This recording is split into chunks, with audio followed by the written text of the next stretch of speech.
Hello everyone, welcome to my YouTube channel English literature zone. आज के video में हम लोग 5 मार्क्स का जो डिफाइन करने आता है character, plot, psychological novel, autobiographical fiction, irony, इन सबको डिस्क्राइब करेंगे। ढेर सारी यूनिवर्सिटीज़ में 4-5 मार्क्स के लिए आता है, तो इसको कैसे डील करना है इसके बारे में पढ़ाएंगे। मेनली TMBU यूनिवर्सिटी के पेपर 4 में ये काफ़ी इंपॉर्टेंट है उसके लिए। इससे पहले हम पेपर 3 का सारा सिलेबस अपलोड कर चुके हैं, जो कि आपको चैनल के प्लेलिस्ट में मिल जाएगा। सारा सिलेबस आप जाओगे तो अलग अलग सेक्शन बना हुआ है पेपर 3 पेपर 4 का चैनल के प्लेलिस्ट में। वो आपको सारा पेपर 3 और पेपर 4 का वीडियो जो भी हम अपलोड कर रखे हैं मिल जाएगा। ठीक है, तो ये शुरू करते हैं। ये 4-5 मार्क्स का TMBU यूनिवर्सिटी में आता है। तो जो भी आपको 5 मार्क्स का अगर ऐसा कुछ डिफाइन करने आता है तो कैसे लिखना है वो चीज़ हम डिस्क्राइब किया। सबसे पहले कैरेक्टर। तो कैरेक्टर को कैसे डिफाइन करेंगे? All story need certain necessary elements. ढेर सारे स्टोरी में क्या होता है ना, ढेर सारा नेसेसरी आवश्यक एलिमेंट्स तत्व चाहिए होता है। विदाउट दिस एलिमेंट्स, और बिना इन एलिमेंट्स के literary works often fail to make any sense. Literary works मतलब फेल हो जाएगा, मतलब असफल रहेगा कोई भी सेंस बनाने में। इट मीन्स कोई मतलब ही नहीं होगा बिना उन एलिमेंट्स के लिटरेरी वर्क्स का, साहित्यिक वर्क का। One of the essential element of every story is a character, और one of the most important essential तत्व है किसी भी स्टोरी का, वो है कैरेक्टर।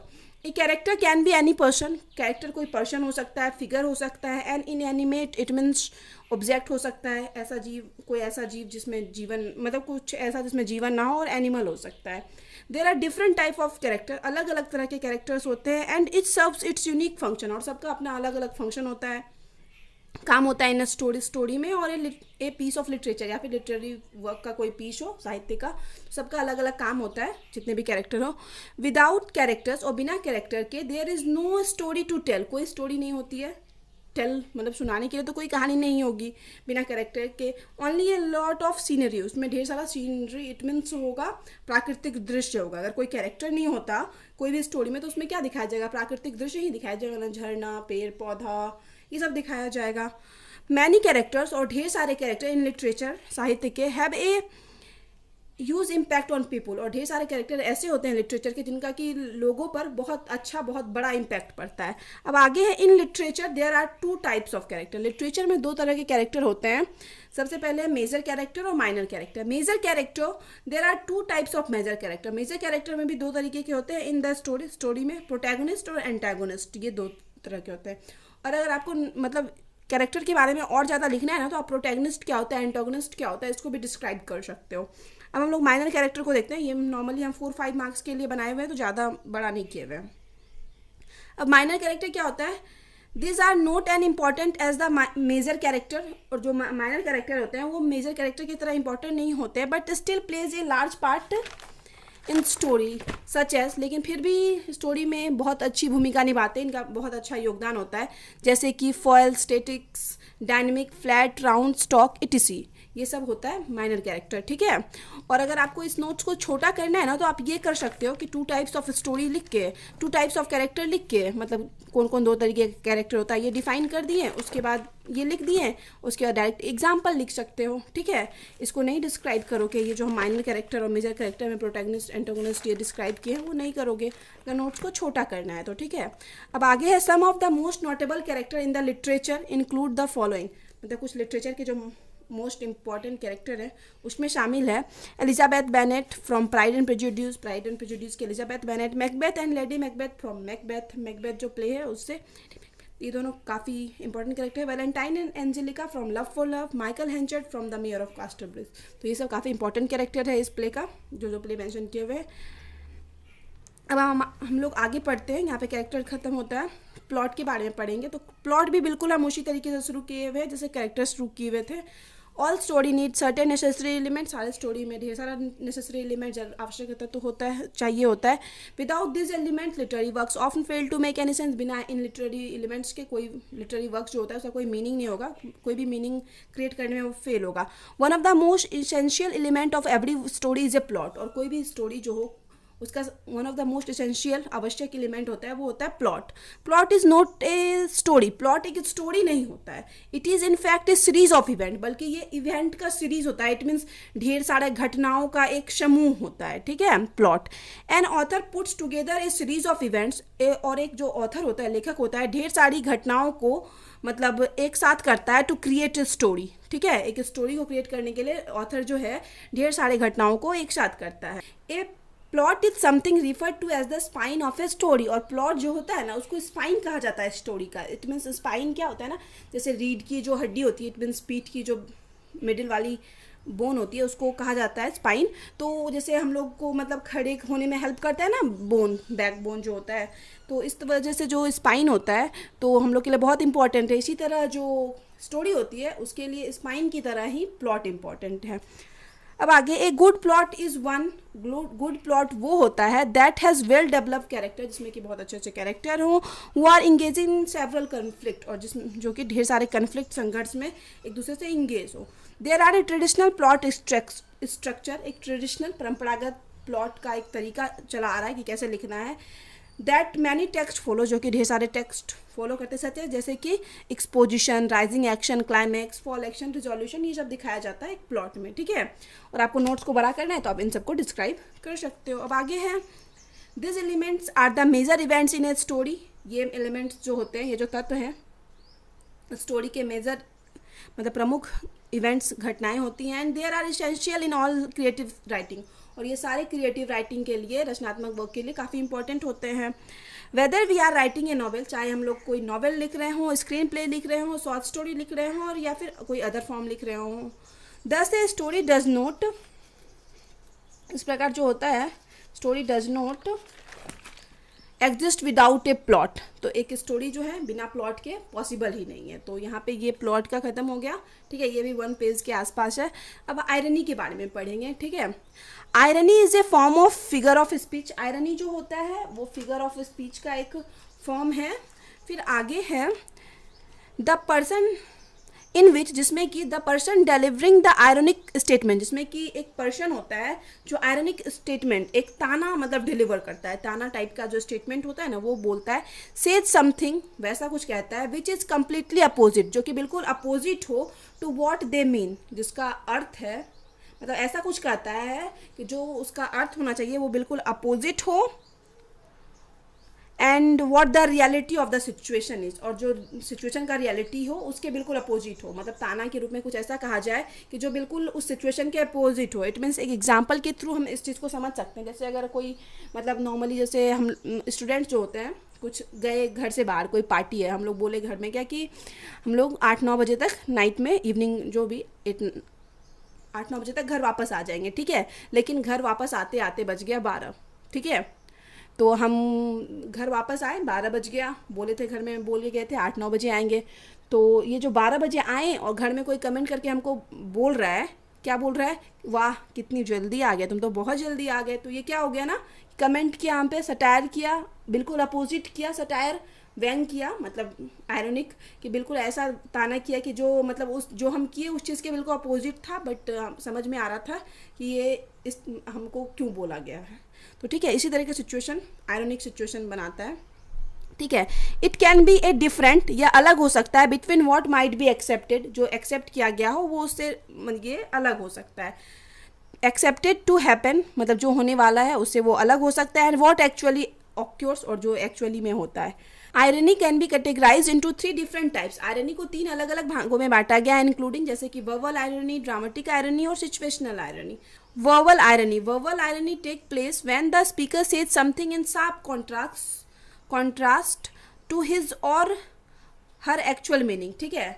वर्बल आयरनी तब होता है जब क्या होता है ना, स्पीकर बिल्कुल उस चीज़ के मतलब एक व्यंग्यात्मक तरीके से कहे, बिल्कुल अपोजिट कहे हिज और हर एक्चुअल मीनिंग। कोई भी लड़का या लड़की जो जिस उसका जो एक्चुअल मीनिंग होता है ना उसके बिल्कुल अपोजिट तरीके से कहे तो उसको वर्बल आयरनी कहा जाता है। एग्जाम्पल जैसे कि in Jane Austen's Pride and Prejudice, Jane Austen के प्राइड एंड प्रेजुडियूस में Darcy says his future beloved wife is, Darcy अपने फ्यूचर बिलव्ड वाइफ के बारे में कहता है, टॉलरेबल कि सहनीय है, but not handsome enough to tempt me, लेकिन मतलब ये एलिजाबेथ बेनेट के लिए कहता है कि टॉलरेबल इट मीन्स अच्छी है बट इतनी अच्छी नहीं है कि मतलब हमको लुभा सके, ठीक है। तो ये बिल्कुल अपोजिट कहा जाता है।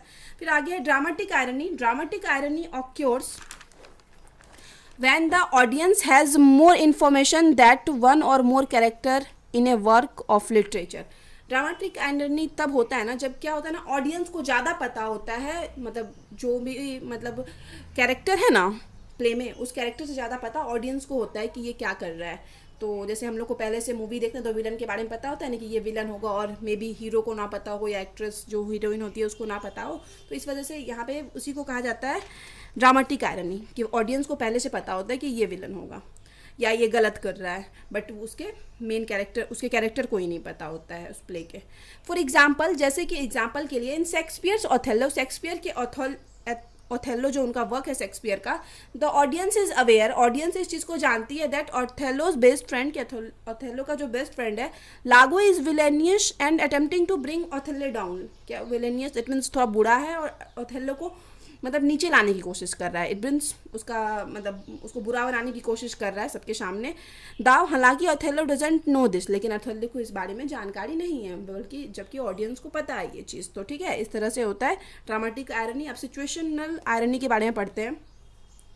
Situational irony consist of a situation, situational irony एक सिचुएशन के में बनता है in which the outcome is very different, जिसमें कि जो हम लोग एक्सेप्ट करते हैं ऐसे सिचुएशन में, मतलब जो सिचुएशन के अकॉर्डिंग जो कुछ किए हैं और फिर एक्सेप्ट किए कि कुछ होने वाला है, फ्रॉम व्हाट हैज़ एक्सेप्टेड, मतलब जो एक्सेप्ट किए कि कुछ जो होगा सिचुएशन के अकॉर्डिंग उसके जस्ट अपोजिट होता है। अब हम लोग एग्जाम्पल क्लियर समझते हैं तो हम समझ जाएंगे। जैसे इन मैकबेथ में द टाइटल कैरेक्टर, जो टाइटल कैरेक्टर इट मीन्स जो मैकबेथ ही है, मर्डर्स द किंग का मर्डर करता है as a means to an end, एक एंड के रूप में, कि अब मतलब किंग का मर्डर कर देगा तो उसको राजगद्दी मिल जाएगी, इस होप से करता है ना किंग का मर्डर, इस सिचुएशन के लिए करता है। But Macbeth soon finds out, लेकिन मैकबेथ को जल्दी ही ये क्लियर हो जाता है that he has to keep killing in order to protect his throne, कि उसको मतलब ये चीज़ अपना जो ये मारा, डंकन को मारा अब थ्रोन के लिए, राजगद्दी के लिए, तो ये मैकबेथ को ये क्लियर होता है कि आगे भी ये अपने थ्रोन को प्रोटेक्ट करने के लिए इसको ये किलिंग जो है, लोगों को मारना कंटिन्यू रखना पड़ेगा, तभी ये अपने थ्रोन को प्रोटेक्ट कर सकता है। ठीक है,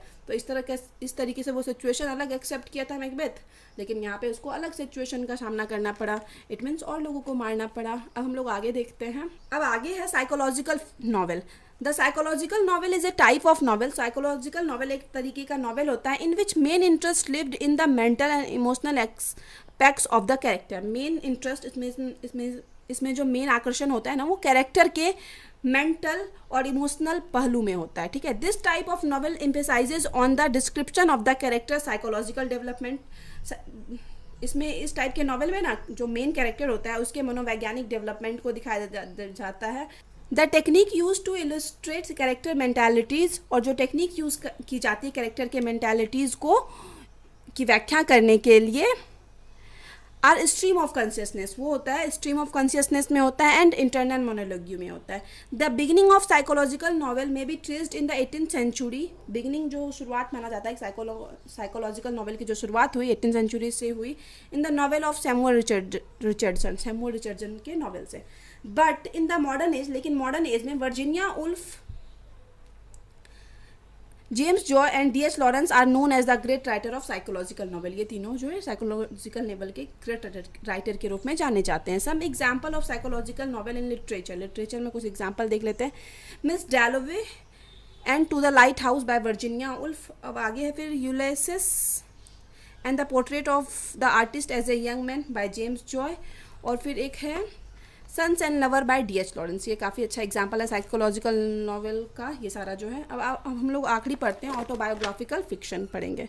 autobiography is one of the type of biography. Autobiography एक तरह से बायोग्राफी होती है। बायोग्राफी इट मीन्स किसी के बारे में लिखी हुई होती है।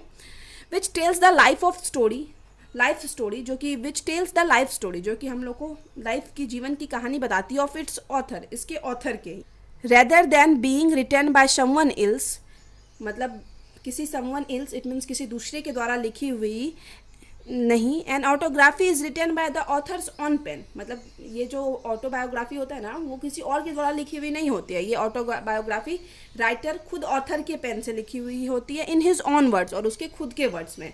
इट मीन्स जब हम अपने लाइफ के बारे में हम खुद से लिखेंगे तो वो हो जाती है ऑटोबायोग्राफी, और जब मेरी लाइफ के बारे में कोई और लिखेगा कोई, तो वो हो जाएगी मेरी बायोग्राफी, और जब हम खुद से लिखेंगे अपने लाइफ के बारे में तो वो हो जाएगी autobiography.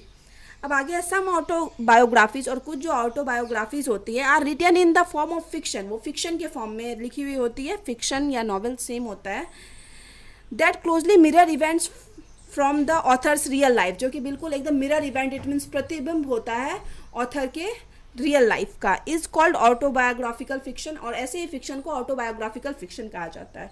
Autobiography includes all the necessary information about it author, इसके ऑथर के बारे में ऑटोबायोग्राफी में सारा इंपॉर्टेंट इन्फॉर्मेशन दिया जाता है, जैसे कि बर्थ, चाइल्डहुड, एजुकेशन से रिलेटेड, करियर से रिलेटेड, लाइफ एक्सपीरियंस, चेंजेस दे फेस्ड, कौन कौन सा चेंज फेस करना पड़ा, एंड अचीवमेंट्स, ये सारा मेंशन किया जाता है ऑटोबायोग्राफी में। अब आगे है, autobiographies are usually written by those, biography जो है मेनली उनके द्वारा लिखा जाता है, who have achieved great fame, जिनको बहुत ज़्यादा प्रसिद्धि मिली है एंड सक्सेस मिली है इन लाइफ में। ठीक है, ऑटोबायोग्राफी हो या बायोग्राफी हो, वो उन्हीं के बारे में लिखा जाता है, उन्हीं के द्वारा लिखा जाता है जिनको बहुत ज़्यादा सक्सेस मिला हो लाइफ में।